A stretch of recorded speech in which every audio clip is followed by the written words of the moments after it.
सत श्री अकाल। न्यूज़ 18 पंजाब हरियाणा हिमाचल वेख रहे सारे दर्शकों का स्वागत। मैं हाँ तुहाडे नाल रजिंदर कौर। दिल्ली विच किसान मोर्चे का अज 11वां दिन है। कल सरकार दे नाल जिहड़ी गलबात हुई वो बेनतीजा रही। 5वें दौर की मीटिंग सी जिस विच कोई गल नहीं बन सकी। हुण 9 दसंबर नूं केंद्र अते किसानां दी एक होर मीटिंग होएगी। खेती कानूनां नूं रद्द कराउण दी मंग ते अड़े होए ने किसान। सरकार चाहती है कि कुछ सोच किया जाए। इस विचाले 5वें राउंड की मीटिंग कल हुई विज्ञान भवन विखे केंद्रीय मंत्रियों के नाल किसानां दे, लेकिन कोई हल नहीं निकल सकिया।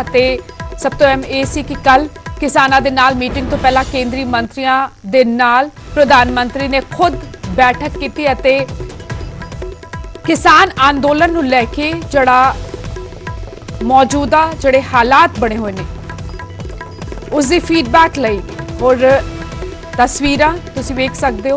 पहली मीटिंग हुई 14 अक्तूबर नूं, दूजी मीटिंग हुई 13 नवंबर नूं, उस तो बाद 1 दिसंबर 3 दिसंबर हुण 5 दिसंबर 5 मीटिंगां जड़ियां ने वो हो चुकियां ने, लेकिन कोई हल इन्हां मीटिंगां दा हाले तक नहीं निकलिया।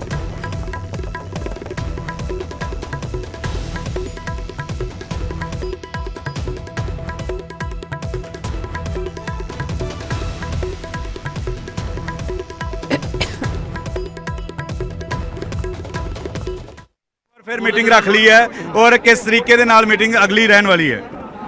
देखो मैं ਜਾਂਦਾ ਕਹਿ ਗਿਆ ਸੀ ਵੀ ਇਸ ਮੀਟਿੰਗ ਚੋਂ ਕੁਝ ਨਹੀਂ ਨਿਕਲਣਾ। ਹਾਂ ਤੇ ਉਹਨਾਂ ਨੇ ਮਤਲਬ ਜਿਹੜਾ ਰੱਖਿਆ ਪਹਿਲਾਂ ਸਾਨੂੰ ਕਹਿੰਦੇ ਕੱਲੇ ਕੱਲੇ ਮੁੱਦੇ ਤੇ ਕਰ ਲਓ। ਅਸੀਂ ਸਾਡੇ ਲੀਡਰ ਨੇ ਦਿੱਤਾ ਜਵਾਬ ਸਾਰਾ ਜਦੋਂ ਨਹੀਂ ਕਰਨਾ। ਫਿਰ ਜਦੋਂ ਜਮੀ ਨਾ ਹਟੇ ਫਿਰ ਅਸੀਂ ਪੌਣਾ ਘੰਟਾ ਮੂੰਹ ਧਰ ਲਿਆ, ਬੋਲੇ ਹੀ ਨਹੀਂ। ਤੇ ਫਿਰ ਉਹ ਉੱਠ ਕੇ ਬਾਹਰ ਚਲੇ ਗਏ ਮੰਤਰੀ ਤੇ ਆ ਕੇ ਸਾਨੂੰ ਕਹਿੰਦੇ ਵੀ ਤਰੀਕ ਰੱਖ ਲਓ, ਪਹਿਲਾਂ 7 ਰੱਖਦੇ ਸੀ ਫਿਰ 8 ਤੇ ਫਿਰ ਉਹ ਅਸੀਂ ਮਤਲਬ ਸਾਡੀ ਇਹ ਮਤਲਬ 9 ਤਰੀਕ ਤੈਅ ਹੋ ਗਈ। ਹੁਣ ਇਹ ਵੀ ਕਿਹਾ ਗਿਆ ਕਿ ਜਿਹੜੇ ਬਜ਼ੁਰਗ ਨੇ ਜਿਹੜੇ ਬੱਚੇ ਨੇ ਉਹ ਵੀ ਖੇਤੀਬਾੜੀ ਮੰਤਰੀ ਕਹਿ ਰਹੇ ਕਿ ਉਹਨਾਂ ਨੂੰ ਅੰਦੋਲਨ ਚੋਂ ਵਾਪਸ ਭੇਜ ਦਿਓ।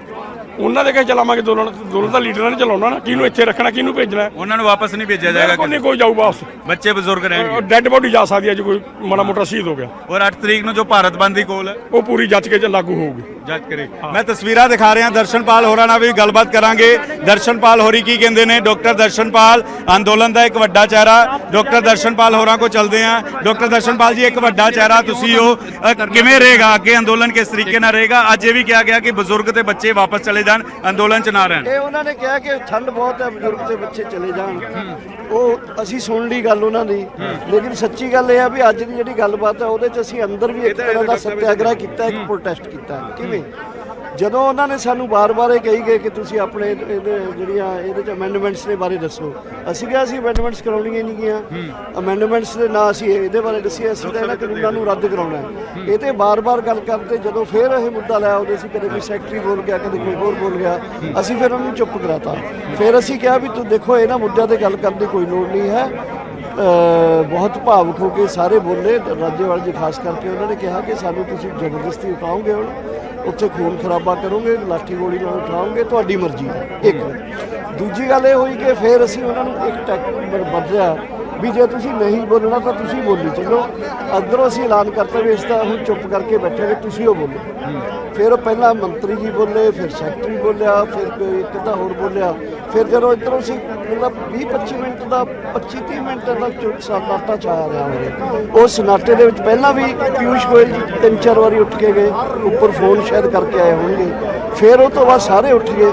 ਫਿਰ ਉਹਨਾਂ ਨੇ ਆ ਕੇ ਕਿਹਾ ਵੀ ਤੁਹਾਡਾ ਅਸੀਂ ਸੋਚਦੇ ਸੀ ਕਿ ਸ਼ਾਇਦ ਸ਼ਰਧਾ ਨਾਲ ਗੱਲ ਚੱਲ ਜੇ, ਲੇਕਿਨ ਤੁਸੀਂ ਦੂਜੇ ਐਂਡ ਤੇ ਖੜੇ ਹੋ, ਇਸ ਕਰਕੇ ਇਹਦੇ ਤੇ ਸਾਨੂੰ ਸੋਚਣ ਲਈ ਟਾਈਮ ਚਾਹੀਦਾ।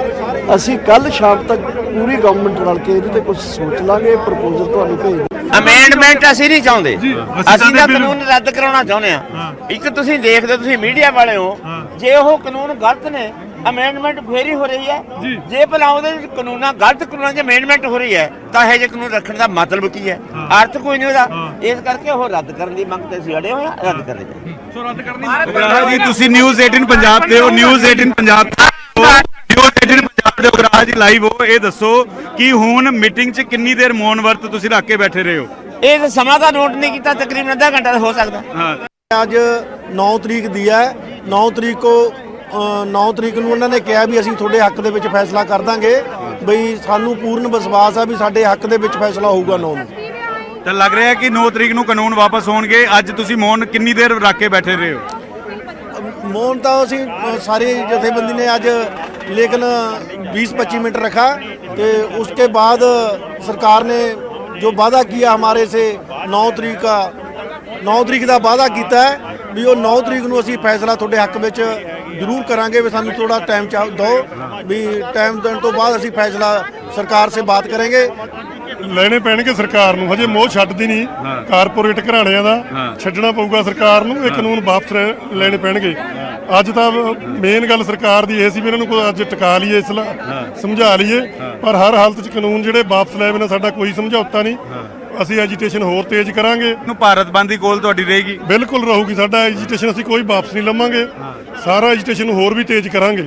ਸਰਕਾਰ ਕਿਹੜੀਆਂ ਮੰਗਾਂ ਮੰਨ ਗਈ? ਤੁਸੀਂ ਕਿਹਾ ਕਿ ਨਹੀਂ ਕਾਨੂੰਨ ਹੀ ਵਾਪਸ ਲਓ, ਸਰਕਾਰ ਕਿਹੜੀਆਂ ਮੰਗਾਂ ਕਹਿ ਰਹੀ? ਸਰਕਾਰ ਕਹਿੰਦੀ ਹੈ ਵੀ ਜਿਵੇਂ APMC ਐਕਟ ਆ ਉਹਦੇ ਮੰਡੀ ਵਾਲਾ ਉਹ ਵੀ ਐਵੇਂ ਰਹਿ ਜਾਊਗਾ, ਹੋਰ ਤੁਹਾਨੂੰ ਲਿਖਤੀ ਗਾਰੰਟੀ ਦੇ ਦਿੰਨੇ ਆ। ਪਰ ਅਸੀਂ ਚਾਹੁੰਦੇ ਆ ਵੀ ਇਹ ਜਿਹੜਾ ਬੋਤਲ ਇਕੱਲੀ ਰੱਖਣ ਦਾ ਕੋਈ ਫਾਇਦਾ ਨਹੀਂ, ਵਿੱਚ ਸਮਾਨ ਵੀ ਬਦਲਣਾ ਚਾਹੀਦਾ। ਸਮਾਨ ਬਦਲਦੀ ਹੈ, ਬੋਤਲ ਉਹ ਰੱਖਦੀ ਆ। ਅਸੀਂ ਕਹਿੰਦੇ ਵੀ ਫਿਰ ਕੀ ਫਾਇਦਾ, ਤੁਸੀਂ ਈਗੋ ਵਾਲੀ ਗੱਲ ਨਾ ਕਰੋ ਤੇ ਇਹ ਵਾਪਸ ਲਓ ਕਾਨੂੰਨ। ਸਰਕਾਰ ਦਾ ਰਵੱਈਆ ਕੀ ਨਜ਼ਰ ਆ ਰਿਹਾ ਜੇ ਹੁਣ 9 ਨੂੰ ਇੱਕ ਵਾਰ ਫਿਰ ਤੋਂ ਮੀਟਿੰਗ ਸੱਦ ਲਈ ਗਈ ਹੈ? ਦੇਖੋ ਜਿਹੜਾ ਸਰਕਾਰ ਦਾ ਰਵੱਈਆ ਹੈਗਾ ਉਹ ਆਪ ਜੀ ਨੂੰ ਪਤਾ ਹੈ ਭਾਈ ਸਾਹਿਬ ਵੀ ਹੈਂਕੜ ਵਾਲਾ ਰਵੱਈਆ। ਇਹ ਅੰਦੋਲਨ ਜਿਹੜਾ ਹੈ ਸ਼ਾਂਤਮਈ ਅੰਦੋਲਨ ਪੀਸਫੁਲੀ, ਇਹ ਇੱਕ ਨਾ ਇੱਕ ਦਿਨ ਸਰਕਾਰ ਦੇ ਰਵੱਈਏ ਨੂੰ ਡਾਊਨ ਕਰ ਦੇਵੇਗਾ ਔਰ ਬਿਲਕੁਲ ਇਹਨਾਂ ਕਾਨੂੰਨਾਂ ਨੂੰ ਰੱਦ ਕਰਵਾ ਕੇ ਤੁਸੀਂ ਤੁਹਾਡੀ ਇੱਕ ਫੋਟੋ ਵਾਇਰਲ ਹੋਈ ਜਿਸ ਦੇ ਵਿੱਚ ਤੁਸੀਂ ਲਿਖਿਆ ਸੀ ਯੈਸ ਔਰ ਨੋ, ਨੋ ਚਰਚਾ। ਇਹ ਫੋਟੋ ਆਈ ਸੀ, ਇਹ ਫੋਟੋ ਸਾਡੇ ਕੋਲ ਆਈ ਸੀ, ਇਸ ਦੇ ਵਿੱਚ ਤੁਸੀਂ ਕਿਹਾ ਸੀ ਨੋ ਚਰਚਾ। ਸਰਕਾਰ ਫਿਰ ਕਾਨੂੰਨਾਂ ਨੂੰ ਲੈ ਕੇ ਸਮਝਾ ਰਹੀ ਸੀ। ਦੇਖੋ ਸਰਕਾਰ ਵਾਰ-ਵਾਰ ਸਾਨੂੰ ਸਮਝਾ ਰਹੀ ਸੀ ਇਸ ਕਾਨੂੰਨਾਂ ਦੇ ਵਿੱਚ ਆਹ ਕੁਛ ਹੈਗਾ, ਆਹ ਫਾਇਦੇ ਨੇ, ਆਹ ਫਾਇਦੇ ਨੇ। ਅਸੀਂ ਕਿਹਾ ਸਰਕਾਰ ਨੂੰ ਸਾਨੂੰ ਫਾਇਦੇ ਨਹੀਂ ਚਾਹੀਦੇ, ਅਸੀਂ ਤਾਂ ਕਰਕੇ ਆਪਣੀਆਂ ਸਾਰੀਆਂ ਕੁਰਸੀਆਂ ਦੇ ਉੱਪਰ ਯੈਸ ਔਰ ਨੋ, ਨੋ ਚਰਚਾ ਲਿਖ ਕੇ ਲਾਤਾ। ਸਾਨੂੰ ਓਨਲੀ ਕਾਨੂੰਨ ਰੱਦ ਚਾਹੀਦੇ ਨੇ। ਸਰਕਾਰ ਨੇ ਇੱਥੋਂ ਤੱਕ ਕਹਿ ਦਿੱਤਾ ਸੀ ਕਿ ਜਿਹੜੇ ਤੁਹਾਡੇ ਤੇ ਪਰਚੇ ਹੋਏ ਪਰਾਲੀ ਨੂੰ ਲੈ ਕੇ, ਜਿਹੜੇ ਪਰਚੇ ਹੋਏ ਆ ਬੈਰੀਕੇਡਿੰਗ ਨੂੰ ਤੋੜਨ ਨੂੰ ਲੈ ਕੇ, ਉਹ ਵੀ ਅਸੀਂ ਵਾਪਸ ਕਰਨ ਨੂੰ ਤਿਆਰ ਹਾਂ। ਬਿਲਕੁਲ ਸਰਕਾਰ ਕਹਿ ਰਹੀ ਆ, ਪਰ ਅਸੀਂ ਇਹ ਗੱਲ ਕਹਿੰਦੇ ਵੀ ਉਹ ਪਰਚਿਆਂ ਦੀ ਸਾਨੂੰ ਕੋਈ ਪਰਵਾਹ ਨਹੀਂ ਹੈਗੀ। ਅਸੀਂ ਤਾਂ ਕਹਿੰਦੇ ਵੀ ਕਾਨੂੰਨ ਰੱਦ ਹੋਣੇ ਚਾਹੀਦੇ ਨੇ। ਕਾਨੂੰਨ ਰੱਦ ਹੋਣਗੇ ਅਸੀਂ ਆਪਣੇ ਹੱਕ ਤੋਂ 1 ਇੰਚ ਵੀ। ਇਸ ਵਿਚਾਲੇ ਕਿਸਾਨਾਂ ਦੇ ਸੁਝਾਅ ਦੀ ਉਡੀਕ ਵਿੱਚ ਹੁਣ ਸਰਕਾਰ ਮੀਟਿੰਗ ਤੋਂ ਬਾਅਦ ਖੇਤੀਬਾੜੀ ਮੰਤਰੀ ਦਾ ਬਿਆਨ ਆਇਆ ਕਿ ਅਸੀਂ ਹਰ ਸ਼ੰਕੇ ਦੇ ਹੱਲ ਲਈ ਤਿਆਰ ਹਾਂ। ਨਰਿੰਦਰ ਸਿੰਘ ਤੋਮਰ ਨੇ ਕਿਹਾ ਕਿਸਾਨਾਂ ਦੇ ਸੁਝਾਅ ਮਿਲ ਜਾਂਦੇ ਤਾਂ ਚੰਗਾ ਹੁੰਦਾ। ਸਰਕਾਰ ਗੱਲਬਾਤ ਨਾਲ ਹੱਲ ਕੱਢਣ ਲਈ ਤਿਆਰ ਹੈ। ਸਰਕਾਰ ਹਰ ਪਹਿਲੂਆਂ ਤੇ ਵਿਚਾਰ ਕਰੇਗੀ। ਅਨੁਸ਼ਾਸਨ ਲਈ ਕਿਸਾਨ ਅੰਦੋਲਨਕਾਰੀਆਂ ਦਾ ਧੰਨਵਾਦ ਵੀ ਕੀਤਾ ਗਿਆ। ਬਜ਼ੁਰਗਾਂ ਅਤੇ ਬੱਚਿਆਂ ਨੂੰ ਘਰ ਵਾਪਸ ਭੇਜਣ ਦੀ ਅਪੀਲ ਕੇਂਦਰੀ ਮੰਤਰੀ ਵੱਲੋਂ ਕੀਤੀ ਗਈ।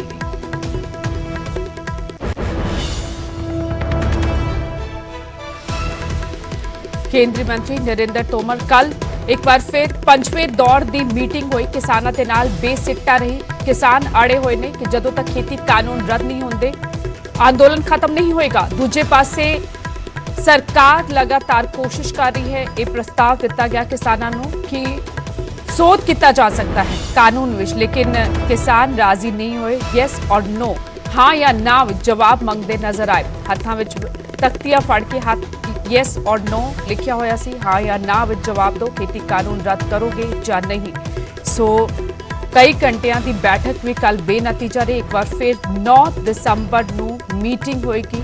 ਸਰਕਾਰ ਵੱਲੋਂ ਕੁਝ ਪ੍ਰਸਤਾਵ ਦਿੱਤਾ ਜਾਏਗਾ ਅਤੇ ਉਸ ਤੋਂ ਬਾਅਦ ਕਿਸਾਨ ਚਰਚਾ ਕਰਨਗੇ।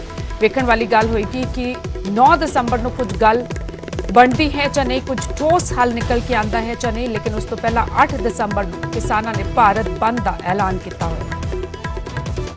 यूनियन के नेताओं के साथ चर्चा का 5वां दौर पूरा हुआ। चर्चा बहुत अच्छे माहौल में हुई। हमने कहा है कि MSP जारी रहेगी। MSP पर किसी भी प्रकार का खतरा और इस पर शंका करना बेबुनियाद है। लेकिन फिर भी किसी के मन में कोई शंका है तो सरकार उसका समाधान करने के लिए पूरी तरह तैयार है। 9 तारीख को दोबारा से मिलेंगे। सबकी सहमति से तारीख तय की गई है और मैं आपके माध्यम से बैठक में भी कहा और यहाँ भी कहना चाहता हूँ कि सर्दी का सीजन है, कोविड का संकट है, इसलिए जो बुजुर्ग लोग हैं वे और जो बच्चे हैं उनको अगर यूनियन के नेता आह्वान करके घर भेज देंगे तो वो सुविधा से रह सकेंगे। यह आग्रह मेरा किसान यूनियन ਇਸ ਵਿਚਾਲੇ ਲਗਾਤਾਰ ਕਿਸਾਨ ਜਥੇਬੰਦੀਆਂ ਰਣਨੀਤੀ ਉਲੀਕਣ ਵਿੱਚ ਲੱਗੀਆਂ ਹੋਈਆਂ ਨੇ। ਸਿੰਘੂ ਬਾਰਡਰ ਤੇ ਸਵੇਰੇ 11 ਵਜੇ ਮੀਟਿੰਗ ਹੋਏਗੀ। ਅੰਦੋਲਨ ਨੂੰ ਤੇਜ਼ ਕਰਨ ਤੇ ਵਿਚਾਰ ਹੋਏਗਾ। 8 ਦਸੰਬਰ ਨੂੰ ਪਹਿਲਾਂ ਹੀ ਭਾਰਤ ਬੰਦ ਦਾ ਐਲਾਨ ਕੀਤਾ ਹੋਇਆ ਕਿਸਾਨਾਂ ਨੇ। ਕਾਨੂੰਨ ਵਾਪਸੀ ਤੱਕ ਸੰਘਰਸ਼ ਜਾਰੀ ਰਹੇਗਾ, ਕਿਸਾਨਾਂ ਨੇ ਇਹ ਸਾਫ਼ ਕਹਿ ਦਿੱਤਾ ਹੈ। ਪੰਜਵੇਂ ਦੌਰ ਦੀ ਗੱਲਬਾਤ ਜਿਹੜੀ ਸੀ ਉਹ ਵੀ ਬੇਨਤੀਜਾ ਰਹੀ। ਕਿਸਾਨ ਅੜੇ ਹੋਏ ਨੇ। ਕਿਸਾਨਾਂ ਤੇ ਕੇਂਦਰ ਸਰਕਾਰ ਵਿਚਾਲੇ ਰੇੜਕਾ ਬਰਕਰਾਰ। ਕਿਸਾਨਾਂ ਨੇ ਪਹਿਲਾਂ ਹੀ ਕਿਹਾ ਹੋਇਆ ਸੀ ਕਿ ਸੰਘਰਸ਼ ਹੋਰ ਤਿੱਖਾ ਕੀਤਾ ਜਾਏਗਾ ਜੇ ਮੰਗਾਂ ਨਾ ਮੰਨੀਆਂ। ਰੋਹਿਤ ਬੰਸਲ ਮੇਰੇ ਸਹਿਯੋਗੀ ਇਸ ਵਕਤ ਟਿਕਰੀ ਬਾਰਡਰ ਤੋਂ ਜੁੜ ਚੁੱਕੇ ਨੇ। ਰੋਹਿਤ, ਅੱਜ 11ਵਾਂ ਦਿਨ ਕਿਸਾਨਾਂ ਦੇ ਮੋਰਚੇ ਦਾ ਹੋਰ ਹਰ ਰੋਜ਼ ਉਹੀ ਤਸਵੀਰਾਂ ਨਜ਼ਰ ਆਉਂਦੀਆਂ ਨੇ। 11 ਵਜੇ ਅੱਜ ਇੱਕ ਵਾਰ ਫਿਰ ਸਿੰਘੂ ਬਾਰਡਰ ਵਿਖੇ ਜੁਟਣਗੀਆਂ ਕਿਸਾਨ ਜਥੇਬੰਦੀਆਂ। ਭਾਰਤ ਬੰਦ ਦਾ ਐਲਾਨ ਪਹਿਲਾਂ ਹੀ ਕੀਤਾ ਹੋਇਆ 8 ਦਸੰਬਰ ਨੂੰ। ਅੱਜ ਕੀ ਕੁਝ ਤਸਵੀਰਾਂ ਨਜ਼ਰ ਆ ਰਹੀਆਂ ਨੇ?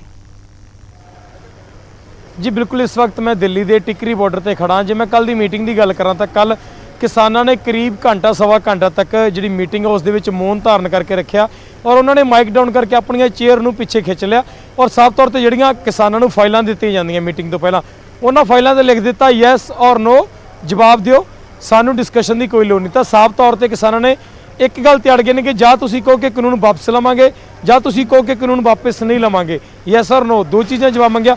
ਔਰ ਟਿਕਰੀ ਬਾਰਡਰ ਦੇ ਮੈਂ ਸਵੇਰ ਦੇ ਤੁਹਾਨੂੰ ਦ੍ਰਿਸ਼ ਦਿਖਾ ਦਿੰਦਾ ਕਿ ਕਿਸ ਤਰ੍ਹਾਂ ਜਿਹੜੇ ਸਵੇਰੇ ਦੀਆਂ ਤਿਆਰੀਆਂ ਆਰੰਭ ਕਰ ਦਿੱਤੀਆਂ ਗਈਆਂ ਨੇ।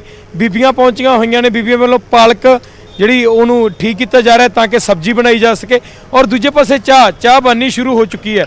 ਸਵੇਰ ਜਿਸ ਤਰ੍ਹਾਂ ਕਹਿੰਦੇ ਕਿ ਪੰਜਾਬੀਆਂ ਦੀ ਚਾਹ ਨਾਲ ਹੁੰਦੀ ਹੈ ਤਾਂ ਚਾਹ ਬਣਨੀ ਸ਼ੁਰੂ ਹੋ ਗਈ। ਮਾਤਾ ਨਾਲ ਗੱਲ ਕਰਾਂਗੇ। ਸਤਿ ਸ਼੍ਰੀ ਅਕਾਲ ਬੇਬੇ ਜੀ, ਕਿਹੜੀ ਜਗ੍ਹਾ ਤੋਂ ਆਏ ਹੋ? ਚੱਕਰ ਤੋਂ ਆਏ ਆ ਜੀ। ਹਾਂਜੀ, ਚੱਕਰ ਪਿੰਡ ਹੈ ਜੀ। ਚੱਕਰ ਪਿੰਡ ਲੁਧਿਆਣਾ। ਹਾਂਜੀ, ਲੁਧਿਆਣਾ। ਅੱਜ ਕੀ ਤਿਆਰ ਕੀਤਾ ਜਾ ਰਿਹਾ? ਅਸੀਂ ਪਾਲਕ ਦੀ ਸਬਜ਼ੀ ਬਣਾ ਰਹੇ ਹਾਂ ਜੀ। ਪਾਲਕ, ਕੱਲੀ ਪਾਲਕ ਕੇ ਨਾਲ ਕੁਝ ਹੋਰ? ਵਿੱਚ ਆਲੂ ਪਾ ਕੇ ਭੁਰਜੀ ਬਣਾਵਾਂਗੇ ਜੀ। ਸੋ ਸਾਫ਼ ਤੌਰ ਤੇ ਤੁਸੀਂ ਦੇਖ ਸਕਦੇ ਹੋ ਕਿ ਸਵੇਰ ਦੀਆਂ ਸਾਰੀ ਚੱਕਰ ਪਿੰਡ ਦੇ ਹੋ ਜੀ। ਸੋ ਸਾਫ਼ ਤੌਰ ਤੇ ਤੁਸੀਂ ਦੇਖ ਸਕਦੇ ਹੋ ਤਸਵੀਰਾਂ ਦੇ ਜ਼ਰੀਏ ਕਿ ਇੱਕ ਪਾਸੇ ਚਾਹ ਬਣ ਰਹੀ ਹੈ, ਦੂਜੇ ਪਾਸੇ ਪਾਲਕ ਦੀ ਸਬਜ਼ੀ ਤਿਆਰ ਕੀਤੀ ਜਾ ਰਹੀ ਹੈ ਔਰ ਇੱਧਰ ਮਾਤਾ ਕੁਝ ਅੰਦਰ ਬੈਠੀਆਂ ਔਰ ਤੁਸੀਂ ਦੇਖ ਰਹੇ ਹੋ ਕਿ ਸਵੇਰੇ ਜਿਸ ਤਰ੍ਹਾਂ ਅਸੀਂ ਹਰ ਰੋਜ਼ ਦਿਖਾਉਣੇ ਆ ਨਾਮ ਜਾਪ ਕਰਦੇ ਹੋਏ ਸਵੇਰੇ ਜਿਹੜਾ ਆਰਾਮ ਦਾ ਨਾਮ ਜਪਿਆ ਜਾਂਦਾ ਹੈਗਾ, ਵਾਹਿਗੁਰੂ ਦਾ ਨਾਮ ਲਿਆ ਜਾਂਦਾ ਹੈਗਾ। ਸਵੇਰੇ ਉਹ ਚੀਜ਼ ਆਰੰਭ ਹੋ ਗਈ ਹੈ। ਕੱਲ ਤੁਹਾਨੂੰ ਅਸੀਂ ਅਰਦਾਸ ਦੇ ਦ੍ਰਿਸ਼ ਦਿਖਾ ਰਹੇ ਸੀ ਔਰ ਇੱਥੇ ਵੀ ਬੇਬੇ ਮਾਲਾ ਫੇਰ ਕੇ ਵਾਹਿਗੁਰੂ ਦਾ ਜਾਪ ਕਰ ਰਹੀ ਹੈ ਔਰ ਦੂਜੇ ਪਾਸੇ ਬਰਤਨਾਂ ਦੀ ਸੇਵਾ ਚੱਲ ਰਹੀ ਹੈ। ਸੋ ਇੱਕ ਤਰ੍ਹਾਂ ਨਾਲ ਘਰ ਵਰਗਾ ਮਾਹੌਲ ਬਣ ਗਿਆ। ਲੱਗ ਰਿਹਾ ਕਿ ਸ਼ਾਇਦ ਕੋਈ ਪੰਜਾਬ ਦੀ ਅਸੀਂ ਘਰ ਦੇ ਵਿੱਚ ਤੁਰੇ ਫਿਰਦੇ ਹੋਈਏ, ਜਿਸ ਤਰ੍ਹਾਂ ਪਹਿਲਾਂ ਅਸੀਂ ਦੇਖਦੇ ਸੀ ਕਿ ਵੱਡੇ ਟੱਬਰ ਨਜ਼ਰ ਆਉਂਦੇ ਸੀ ਔਰ ਉਹੀ ਵੱਡੇ ਟੱਬਰ ਇੱਥੇ ਨਜ਼ਰ ਆ ਰਹੇ ਆ। ਸਾਫ਼ ਤੌਰ ਤੇ ਤੁਸੀਂ ਟਿਕਰੀ ਬਾਰਡਰ ਹੀ ਹੁਣ ਇਹਨਾਂ ਦਾ ਘਰ ਬਣ ਗਿਆ ਹੈ। ਰੋਹਿਤ, ਇੱਕ ਸਵਾਲ ਇਹਨਾਂ ਤੋਂ ਪੁੱਛੋ, ਇੰਨੀ ਵੱਡੀ ਗਿਣਤੀ ਵਿੱਚ ਬਜ਼ੁਰਗ ਮਹਿਲਾਵਾਂ ਵੀ ਪਹੁੰਚੀਆਂ ਹੋਈਆਂ ਨੇ, ਔਖ ਨਹੀਂ ਹੋ ਰਹੀ? ਇੰਨੀ ਠੰਡ ਵੱਧ ਚੁੱਕੀ ਹੈ। ਜੀ ਬਿਲਕੁਲ ਬੇਬੇ ਜੀ, ਠੰਡ ਵੱਧ ਚੁੱਕੀ ਹੈ, ਕੋਈ ਤੰਗੀ ਹੋ ਰਹੀ ਹੈ? ਨਹੀਂ, ਕੋਈ ਤੰਗੀ ਨਹੀਂ ਸਾਨੂੰ ਤਾਂ। ਕੇਂਦਰ ਵਾਲੇ ਮੰਤਰੀ ਕਹਿ ਰਹੇ ਆ ਕਹਿੰਦੇ ਠੰਡ ਵੱਧ ਗਈ ਹੈ, ਬੱਚਿਆਂ ਨੂੰ ਤੇ ਬਜ਼ੁਰਗਾਂ ਨੂੰ ਘਰੇ ਭੇਜ ਦਿਓ। ਕਦੇ ਨਹੀਂ ਘਰੇ ਜਾਂਦੇ ਜਿਵੇਂ ਸਾਡੀ ਮੰਗਾਂ ਨਹੀਂ ਪੂਰੀਆਂ ਹੁੰਦੀਆਂ।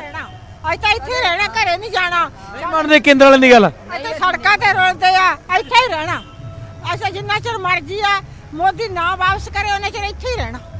ਸਾਫ਼ ਤੌਰ ਤੇ ਤੁਸੀਂ ਬਜ਼ੁਰਗਾਂ ਦਾ ਜਵਾਬ ਦੇਖ ਸਕਦੇ ਹੋ ਕਿ ਜਿੰਨੀ ਦੇਰ ਤੱਕ ਇਹ ਬਿੱਲ ਵਾਪਸ ਨਹੀਂ ਹੋ ਜਾਂਦੇ ਅਸੀਂ ਇੱਥੇ ਰਹਿਣ। ਕੋਈ ਬਾਈਆਂ ਲਗਾ ਬਾਈ ਜੀ, ਤੁਸੀਂ ਕਿਹੜੇ ਪਿੰਡ ਤੋਂ ਆਏ ਹੋ?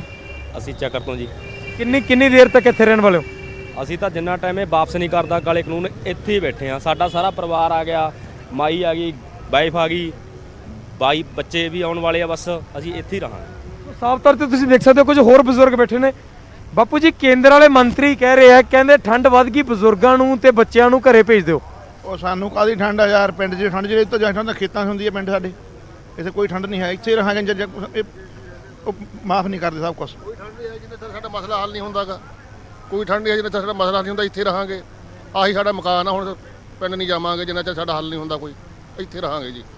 ਸਾਫ਼ ਤੌਰ ਤੇ ਬਜ਼ੁਰਗਾਂ ਦਾ ਜਵਾਬ ਤੁਸੀਂ ਸੁਣ ਸਕਦੇ ਹੋ। ਕੱਲ ਜਿਸ ਸਮੇਂ ਮੇਰੀ ਗੱਲ ਹੋ ਰਹੀ ਸੀ ਬਜ਼ੁਰਗਾਂ ਦੇ ਨਾਲ, ਬਾਈ ਕਿਹੜੀ ਜਗ੍ਹਾ ਤੋਂ ਆਏ ਹੋ? ਚੱਕਰ ਤੋਂ ਜੀ। ਕੀ ਬਾਂਹ ਕੱਟੀ ਹੋਈ ਹੈ? ਹਾਂਜੀ। ਕਿੱਦਾਂ ਕੱਟ ਗਈ ਸੀ? ਇਹ ਸੰਡੀ ਗੇਟ ਜਾ ਗਈ ਜੀ। ਤੇ ਇੱਥੇ ਪਹੁੰਚੇ ਹੋ, ਧਰਨਾ ਬਾਰੇ ਕਿਸ ਨੇ ਦੱਸਿਆ, ਕਿੱਦਾਂ ਧਰਨੇ ਚਾਏ? ਅਸੀਂ ਆਏ ਆ ਕਿਸਾਨਾਂ ਦੀ ਖਾਤਰ। ਕਿਸਾਨ ਅਸੀਂ ਆਏ ਆ ਤਾਂ ਵੀ ਇਹ ਸਾਨੂੰ ਸਾਡੇ ਹੱਕ ਮਿਲਣੇ ਚਾਹੀਦੇ ਆ, ਕਾਲੇ ਕਾਨੂੰਨ ਵਾਪਸ ਹੋਣੇ ਚਾਹੀਦੇ ਆ। ਸੋ ਸਾਫ਼ ਤੌਰ ਤੇ ਤੁਸੀਂ ਹੌਸਲਾ ਦੇਖ ਸਕਦੇ ਹੋ ਕਿ ਬਾਈ ਦੀ ਜਿਹੜੀ ਦੂਸਰੀ ਬਾਂਹ ਉਹ ਕੱਟੀ ਹੋਈ ਹੈ, ਪਰ ਫਿਰ ਵੀ ਇੱਕ ਹੌਸਲਾ ਹੈ ਕਿ ਮੈਂ ਕਿਸਾਨਾਂ ਦੇ ਨਾਲ ਖੜਾਂਗਾ। ਕੁਝ ਨੌਜਵਾਨ ਨੇ, ਉਹਨਾਂ ਨਾਲ ਗੱਲ ਕਰਾਂਗੇ। ਰੋਹਿਤ, ਕੇਂਦਰ ਵੱਲੋਂ ਲਗਾਤਾਰ ਰੋਹਿਤ ਕੁਝ ਤਸਵੀਰਾਂ ਜ਼ਰੂਰ ਦਿਖਾਉਂਦੇ ਰਹੋ। ਕਿਸ ਤਰ੍ਹਾਂ ਰਾਤਾਂ ਕੱਟ ਰਹੀਆਂ ਨੇ, ਕਿਸ ਤਰ੍ਹਾਂ ਦਿਨ ਚੜ੍ਹਦਾ ਹੈ ਤਾਂ ਦਿਨ ਬਤੀਤ ਹੁੰਦਾ ਹੈ। ਇੱਥੇ ਜਿਹੜੇ ਲੋਕ ਜੁਟੇ ਹੋਏ ਨੇ, ਕਿਸਾਨ ਜੁਟੇ ਹੋਏ ਨੇ, ਵੱਡੀ ਗਿਣਤੀ ਵਿੱਚ ਜਦੋਂ ਮਹਿਲਾਵਾਂ ਪਹੁੰਚ ਰਹੀਆਂ ਨੇ, ਜ਼ਾਹਿਰ ਤੌਰ ਤੇ ਕਿ ਮਹਿਲਾਵਾਂ ਨੂੰ ਔਖ ਨਹੀਂ ਹੋ ਰਿਹਾ ਉੱਥੇ ਰਹਿਣ ਵਿੱਚ, ਨਹਾਣਾ ਧੋਣਾ, ਹੋਰ ਕੀ ਕੁਝ ਇੰਤਜ਼ਾਮ ਉਹਨਾਂ ਵਾਸਤੇ ਖਾਸ ਕੀਤੇ ਗਏ ਨੇ? ਬਿਲਕੁਲ, ਇਹਨਾਂ ਦੁਆਰਾ ਜੋ ਵੀ ਇੰਤਜ਼ਾਮ ਨੇ ਉਹ ਆਮ ਤੌਰ ਤੇ ਕੀਤੇ ਗਏ ਨੇ। ਤੁਸੀਂ ਦੇਖ ਸਕਦੇ ਹੋ ਕਿ ਸੜਕਾਂ ਤੇ ਗੱਦੇ ਲਗਾਏ ਹੋਏ ਨੇ। ਔਰ ਜਿਹੜੀ ਗੱਲ ਮੈਂ ਪਹਿਲਾਂ ਕਰ ਰਿਹਾ ਸੀ ਕਿ ਬਜ਼ੁਰਗਾਂ ਨੂੰ ਕੱਲ ਜਦੋਂ ਮੇਰੀ ਰਾਤ ਬਜ਼ੁਰਗਾਂ ਨਾਲ ਗੱਲ ਹੋ ਰਹੀ ਸੀ ਤਾਂ ਬਜ਼ੁਰਗਾਂ ਨੇ ਦੱਸਿਆ ਕਿ ਇਹ ਦਸੰਬਰ ਦਾ ਮਹੀਨਾ ਚੱਲ ਰਿਹਾ, ਜਿਸ ਮਹੀਨੇ ਦੇ ਵਿੱਚ ਅਸੀਂ ਸੜਕਾਂ ਤੇ ਬੈਠੇ ਹਾਂ ਔਰ ਇਸੇ ਮਹੀਨੇ ਦੇ ਵਿੱਚ ਹੀ ਛੋਟੇ ਸਾਹਿਬਜ਼ਾਦਿਆਂ ਨੂੰ ਸ਼ਹੀਦ ਕੀਤਾ ਗਿਆ ਸੀ। ਇਸੇ ਮਹੀਨੇ ਦੇ ਵਿੱਚ ਹੀ ਛੋਟੇ ਸਾਹਿਬਜ਼ਾਦੇ ਔਰ ਮਾਤਾ ਗੁਜਰੀ ਠੰਡੇ ਬੁਰਜ ਦੇ ਵਿੱਚ ਉਹਨਾਂ ਨੇ ਆਪਣਾ ਜੀਵਨ ਬਤੀਤ ਕੀਤਾ ਔਰ ਇਸੇ ਮਹੀਨੇ ਦੇ ਵਿੱਚ ਹੀ ਗੁਰੂ ਗੋਬਿੰਦ ਸਿੰਘ ਨੇ ਅਨੰਦਪੁਰ ਸਾਹਿਬ ਦਾ ਕਿਲਾ ਛੱਡਿਆ ਔਰ ਇਸੇ ਮਹੀਨੇ ਦੇ ਵਿੱਚ ਹੀ ਉਹਨਾਂ ਨੇ ਜੰਗਲਾਂ ਦੇ ਵਿੱਚ ਬੈਠ ਕੇ ਰਾਤ ਗੁਜ਼ਾਰੀ। ਤਾਂ ਜਿਹੜੇ ਮਹੀਨਿਆਂ 'ਚ ਸਾਡੇ ਗੁਰੂ ਸਾਹਿਬਾਨ ਇੰਨੀ ਠੰਡ ਨੂੰ ਝੱਲ ਸਕਦੇ ਆ, ਸਾਡੇ ਕੋਲ ਇੱਥੇ ਬਹੁਤ ਸਾਰੀਆਂ ਸੁਵਿਧਾਵਾਂ ਨੇ, ਫਿਰ ਅਸੀਂ ਕਿੱਦਾਂ ਪਿੱਛੇ ਹਟ ਸਕਦੇ ਹਾਂ? ਕਿਉਂਕਿ ਅਸੀਂ ਵੀ ਉਹਨਾਂ ਦੀ ਔਲਾਦ ਆ, ਅਸੀਂ ਵੀ ਉਹਨਾਂ ਦੇ ਵੰਸ਼ ਹਾਂ। ਤਾਂ ਸਾਫ਼ ਤੌਰ ਤੇ ਸਿੱਖੀ ਦਾ ਹਵਾਲਾ ਬਹੁਤ ਵੱਡੇ ਲੈਵਲ ਤੇ ਇਸ ਧਰਨੇ ਵਿੱਚ ਦਿੱਤਾ ਜਾ ਰਿਹਾ, ਕਿਉਂਕਿ ਸਾਫ਼ ਤੌਰ ਤੇ ਕਿਹਾ ਜਾ ਰਿਹਾ ਕਿ ਅਸੀਂ ਵੀ ਉਹਨਾਂ ਗੁਰੂਆਂ ਦੇ ਵਾਰਿਸ ਹਾਂ, ਅਸੀਂ ਵੀ ਉਹਨਾਂ ਛੋਟੇ ਸਾਹਿਬਜ਼ਾਦਿਆਂ ਦੇ ਵਾਰਿਸ ਹਾਂ ਜਿਨ੍ਹਾਂ ਨੇ ਇਹ ਠੰਡੇ ਬੁਰਜ ਦੇ ਵਿੱਚ ਕੁਰਬਾਨੀ ਦੇ ਦਿੱਤੀ, ਨੀਹਾਂ ਵਿੱਚ ਚਿਰੇ ਗਏ ਪਰ ਡੋਲੇ ਨਹੀਂ, ਆਪਣੇ ਧਰਮ ਤੋਂ ਪਿੱਛੇ ਨਹੀਂ ਹਟੇ। ਤਾਂ ਜੇ ਸਾਡੇ ਗੁਰੂ ਸਾਡੇ ਧਰਮ ਤੋਂ ਪਿੱਛੇ ਨਹੀਂ ਹਟੇ ਤਾਂ ਅਸੀਂ ਉਸ ਧਰਮ ਤੋਂ ਪਿੱਛੇ ਕਿਵੇਂ ਹਟ ਸਕਦੇ ਹਾਂ? ਜੀ ਰਜਿੰਦਰ। ਬਿਲਕੁਲ ਠੀਕ ਹੈ ਰੋਹਿਤ, ਤੁਹਾਡੇ ਕੋਲ ਵਾਪਸ ਆਵਾਂਗੇ। ਸ਼ੁਕਰੀਆ। ਫਿਲਹਾਲ ਟਿਕਰੀ ਬਾਰਡਰ ਤੋਂ ਸਿੱਧੀਆਂ ਤਸਵੀਰਾਂ ਤੁਸੀਂ ਵੇਖਿਆ, ਵੱਡੀ ਗਿਣਤੀ ਵਿੱਚ ਮਹਿਲਾਵਾਂ, ਬਜ਼ੁਰਗ ਮਹਿਲਾਵਾਂ ਤੱਕ ਪਹੁੰਚੀਆਂ ਆਈਆਂ ਨੇ। ਧਰਨੇ 'ਚ ਸਾਫ਼ ਕਹਿ ਦਿੱਤਾ ਹੈ ਕਿ ਇੱਥੋਂ ਹਟਾਂਗੇ ਨਹੀਂ ਜਦੋਂ ਤੱਕ ਖੇਤੀ ਕਾਨੂੰਨ ਵਾਪਸ ਨਹੀਂ ਲੈਂਦੀ ਸਰਕਾਰ। ਹੌਸਲੇ ਵਿੱਚ ਕੋਈ ਕਮੀ ਨਹੀਂ। ਬੇਸ਼ੱਕ ਹਰ ਗੁਜ਼ਰਦੇ ਦਿਨ ਦੇ ਨਾਲ ਠੰਡ ਵੱਧਦੀ ਜਾ ਰਹੀ ਹੈ, ਲੇਕਿਨ ਬੁਲੰਦ ਹੌਸਲਿਆਂ ਦੇ ਨਾਲ, ਜੋਸ਼ ਦੇ ਨਾਲ ਇੱਥੇ ਮੋਰਚਾਕਾਰੀ ਡਟੇ ਹੋਏ ਨੇ। ਇਸ ਵਿਚਾਲੇ